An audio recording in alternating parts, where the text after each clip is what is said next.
सोनम रघुवंशी और राजा रघुवंशी, इन दोनों की 11 मई को शादी होती है। शादी पूरी रीति-रिवाज के साथ होती है। ये नहीं है कि कोई लव मैरिज है। नहीं, पूरी रीति-रिवाज के साथ होती है। बड़ी मैरिज होम में शादी होती है, बड़ी धूमधाम से शादी होती है।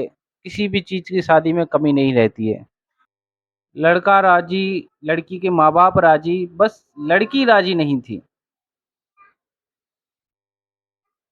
शादी पूरी धूमधाम से हुई, पूरे रीतो-रिवाज के साथ हुई और भैया शादी में इतनी खुश थे सारी इनकी फैमिली कि अब सोशल मीडिया पे जब ये अपने वीडियो अपलोड कर रहे हैं तो इन्हें देख के लग रहा है कि शादी किसी भी दबाव या किसी भी समस्या के कारण नहीं हुई, बिल्कुल आराम से हुई और कोई भी दिक्कत नहीं आई।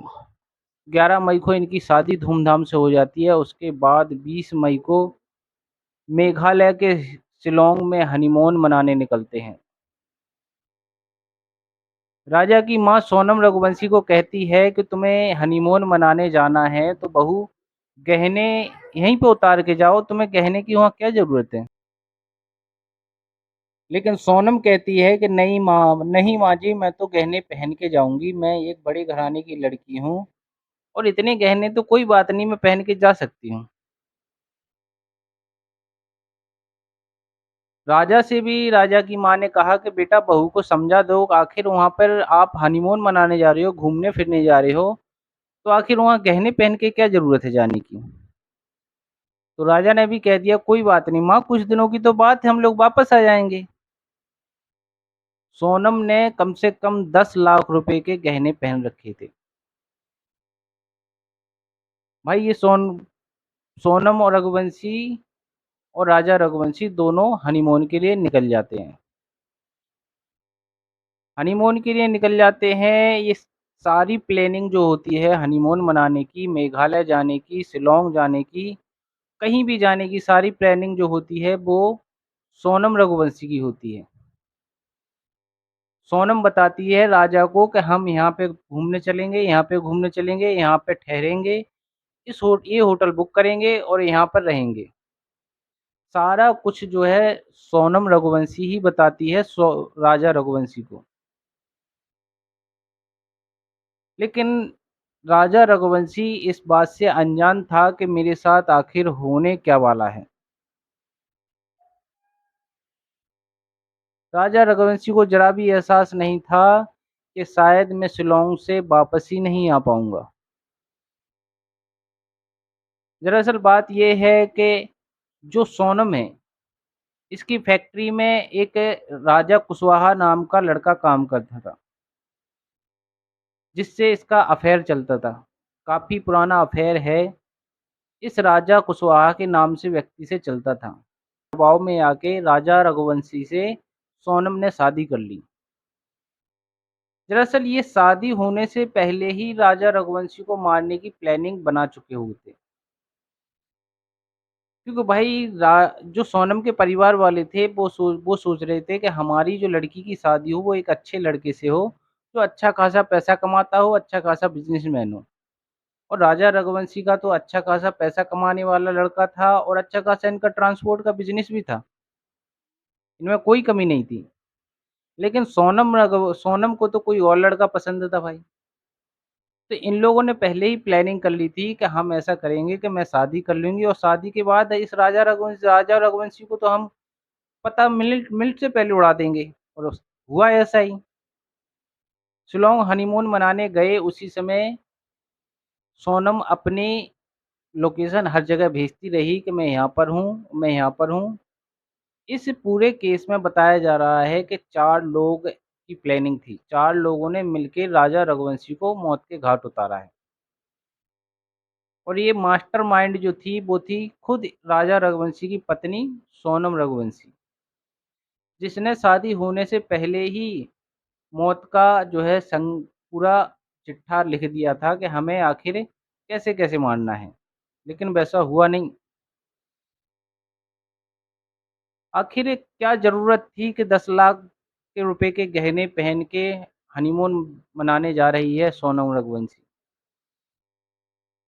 और सास के कहने पर भी ये कह रही हैं कि मैं एक बड़ी परिवार की बहू हूँ और मैं इतने से गहने नहीं पहन के जाऊँगा तो लोग क्या कहेंगे?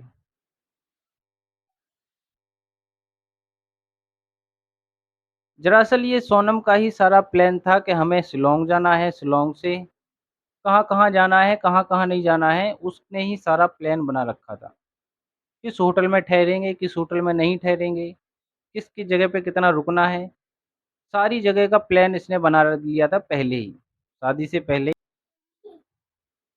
जहाँ-जहाँ पे सोनम रघुवंशी अपने पति राजा रघुवंशी के साथ गई, ये लोकेशन उन अपने आशिकों को भेजती रही जिनसे इसने पहले इस राजा रघुवंशी के मर्डर का प्लानिंग कर रखी थी।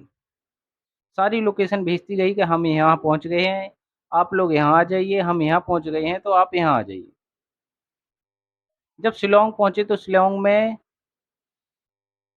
23 तारीख को राजा रघुवंशी के परिवार से संपर्क टूट गया। इनसे कोई भी बातचीत 23 तारीख को नहीं हुई और 24 तारीख को राजा रघुवंशी को लगभग राजा रघुवंशी का मर्डर हो चुका था। जब इसके भाई को राजा रघुवंशी के भाई को पता चला कि ना तो इनका कोई कॉल लग रहा है, ना कोई पता चल रहा है, तो इसने तुरंत फ्लाइट पकड़ी और शिलांग पहुँचा और शिलांग की रेस्क्यू टीम को लेके 11 दिन तक लगातार ढूँढा। 11 दिन के बाद राजा रघुवंशी का शव मिला, शव इतनी बुरी हालत में था कि उसे पहचानना भी मुश्किल था। बॉडी पूरी डिकम्पोज़ हो चुकी थी, पूरे सड़ने लगी थी। सोनम का कोई पता नहीं था कि कहाँ गई है। अब सब लोग सोच रहे थे कि आखिर नई-नई शादी है, हनीमून मनाने आए हैं, 10 लाख रुपए के गहने पहन रखे हैं, तो हो सकता है कि किसी गुंडा मवालियों ने पकड़ा होगा और हाथापाई होने के कारण ये हादसा हो गया होगा। हाथापाई होने के कारण शायद ये हादसा हो गया होगा। और ये भी सोचा जा रहा था कि हो सकता है सोनम को कहीं किडनैप करके रखा हो या फिर सोनम को भी इस तरीक़ा से मार के कहीं फेंक दिया हो। लेकिन जब इस केस को पूरे 16 दिन के बाद पूरा खंगाला गया, ढूँढा गया, तो पता चला कि इस जो मास्टरमाइंड थी इस केस की वो खुद राजा रघुवंशी की पत्नी सोनम रघुवंशी ही थी। इसी ने सारा कुछ हनीमून का प्लान बनाया, इसी ने सारी जगह चूज़ करी, क्योंकि भाई इसे तो अपने पति को सिर्फ़ नाम के लिए शादी करी थी। शादी तो इसे किसी और के साथ करनी थी। इन लोगों का पहले प्लानिंग हो चुका था कि भाई अब मेरे घरवाले नहीं मानेंगे तो हम पहले शादी करेंगे और मैं अपने पति को मौत के घाट उतारूँगी और अब मैं विधवा हो जाऊँगी तो विधवा से कोई शादी नहीं करेगा इसलिए तुम मुझसे शादी आराम से कर लेना। लेकिन इस बेचारे राजा रघुवंशी का क्या दोष था? अगर इसे तुम पहले ही बता देती कि भाई मैं ऐसी-ऐसी मैं इस लड़के से प्यार करती हूँ और मैं तुमसे शादी नहीं कर सकती हूँ, मेरे माँ-बाप ज़ोर-ज़बरदस्तन शादी करा रहे हैं तो कोई बहाना लेके ये बेचारा टाल देता, कम से कम इस बेचारे की जान तो बचती।